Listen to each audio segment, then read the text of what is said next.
વસ્તુ યાદ રાખવી કે આ મળ્યા છે અને મળશે પૂર્વ જન્મની પ્રીતે. આ નવા ખાતા ક્યારેય નહીં ખુલાય યુગો યુગની રીતે.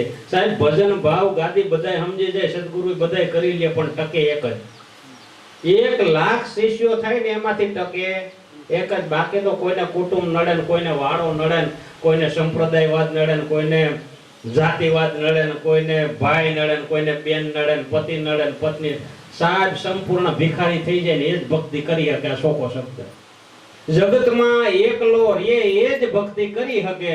બાકી બધો ટોપલો માથે લઈને ફર્યા એ ક્યારેય ભક્તિ કરી શકે નહીં. માત્ર ને માત્ર એક ઢોંગવાદ છે એ હું માનું છું.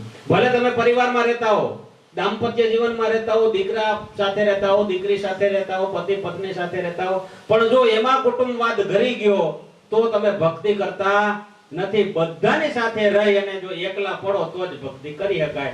જેમ કમળ છે પાણીની અંદર રહે પણ રહેશે એકલું, એને પાણી સ્પર્શ કરી શકતું નથી. એમ સંસારમાં રહી અને ભક્તિ કરવાની, પણ એકલા રહીને બધાને ભેગા રાખ્યો તો મેળ પડશે નહીં.